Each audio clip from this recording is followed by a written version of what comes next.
ಒಮ್ಮೆ ನಿಮ್ಮ ಜೋಡಿ ಚೆನ್ನಾಗಿ ಕಾಣತ್ತೆ ಅಂತ ಹೇಳೋರು ಇನ್ನೊಮ್ಮೆ ಇವರಿಬ್ರು ಯಾವಾಗ್ಲೂ ಜೊತೆಗಿರ್ತಾರೆ ಹಾಗೆಲ್ಲ ಒಂದಷ್ಟು ಮಾತನ್ನ ಆಡುವಂಥದ್ದು. ಇದನ್ನೆಲ್ಲ ಹೇಗೆ ಸ್ವೀಕಾರ ಮಾಡಿದ್ರಿ? ಅಂಡ್ ಇನ್ನೊಂದೇನಂದ್ರೆ ರೊಮ್ಯಾನ್ಸ್ ಅಂತ ಪದ ಬಂದಾಗ ಅಥವಾ ರಘು ಅವರ ತೊಡೆ ಎದೆಬೇಕು ರಾಶಿಕಾ ಅವರಿಗೆ ವರ್ಕೊಂಡು ನಿದ್ದೆ ಮಾಡಕ್ಕೋ ಅಥವಾ ಇನ್ನೊಂದು ಈ ತರದೆಲ್ಲ ಮಾತೆಲ್ಲ ಆಡಿದಾಗ ನಿಜವಾಗ್ಲೂ ರಾಶಿಕಾ ಇನ್ನೊಂದಷ್ಟು ಮಾತಾಡ್ಬೇಕಿತ್ತು ಅಂತ ವೀಕ್ಷಕರು ಕೂಡ ಹೇಳಿದ್ದುಂಟು. ಈ ರೀತಿ ಪದಗಳಿಗೆ ರಾಶಿಕಾ ಇನ್ನೂ ಸ್ಟ್ಯಾಂಡ್ ತಗೋಬೇಕಿತ್ತು, ಇನ್ನೂ ವಿರೋಧ ಮಾಡ್ಬೇಕಿತ್ತು ಅಂತ.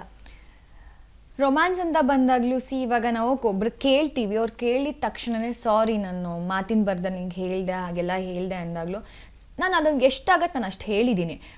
ನನಗೊಂದು ಫ್ಯಾಮಿಲಿ ಇದೆ, ನೀವು ಹಿಂಗೆ ಬಂದು ಸಡನ್ನಾಗಿ ಬಂದು ಒಂದು 2 ವೀಕ್ಸಿಗೆ ನೀವು ಈ ಥರ ಹೇಳೋಕ್ಕಾಗಲ್ಲ, ನೀವು 2 ವೀಕ್ಸ್ ಬಂದಿದ್ದೀರಾ ನೋಡಿದ್ದೀರಾ ಆ ಥರದ್ದು ಏನಾರು ಇದ್ದೀರಾ, ಒಂದು ಹುಡುಗಿ ಕೂತ್ಕೊಂಡು ಮಾತಾಡಿದ ತಕ್ಷಣವೇ ಯಾಕೆಲ್ಲ ಒಂದೇ ಆ್ಯಂಗಲ್ ಕೊಡ್ತೀರಾ ಅದಕ್ಕೆ ಅಂತ ಹೇಳಿ ತುಂಬ ಮಾತಾಡಿದ್ದೀನಿ. ಬಟ್ ಅದು ಗೊತ್ತಿಲ್ಲ ಆಚೆ ಕಡೆ ಬಂದಿದೆಯೋ ಟೆಲಿಕಾಸ್ಟ್ ಆಗಿದೆಯೋ ಅನ್ನೋ ನನಗೆ ಗೊತ್ತಿಲ್ಲ. ಈವನ್ ರಘು ಅಣ್ಣನ ವಿಷಯ ತೊಡೆಬೇಕು ಅವಳಿಗೆ ಒರ್ಕೊಳ್ಳೋಕ್ಕೆ ಎಗ್ಲು ಬೇಕು ಅಂತ ಅಂದಾಗಲೂ ಕೂಡ ನಾನು ರಘು ಅಣ್ಣ ಅಂತ ಕರೀತಿದ್ದೆ. ನನಗೆ ನಾನು ಯಾವುದೋ ಹುಡುಗನ ತೊಡೆ ಮೇಲೆ ಹೋಗಿ ಮಲಗಲಿಲ್ಲ, ಶೋಲ್ಡರ್ ಬೇಕು ಅಂತ ನಾನು ಹೇಳಿಲ್ಲ. ನಾನು ನಮ್ಮ ಅಣ್ಣ ಅಂತ ಅಂದ್ಕೊಂಡಿರ್ತೀನಿ, ಅಣ್ಣನ ತೊಡೆಯಲ್ಲಿ ಹೋಗ್ಬಿಟ್ಟು ನಾನು ಮಲ್ಕೋತೀನಿ, ಅಣ್ಣನ ವರ್ಕೊಂಡು ಮಲ್ಕೋತೀನಿ. ನಾನು ಏನಂದ್ಕೊಂಡು ಏನೋ ನನಗೂ ಆ ಮನೇಲಿ ತುಂಬ ಟೆನ್ಷನ್ಸ್ ಫೀಲ್ ಆಗ್ತಿರುತ್ತೆ, ರಘು ಅಣ್ಣ ಅಂತ ಹೋಗ್ತೀನಿ.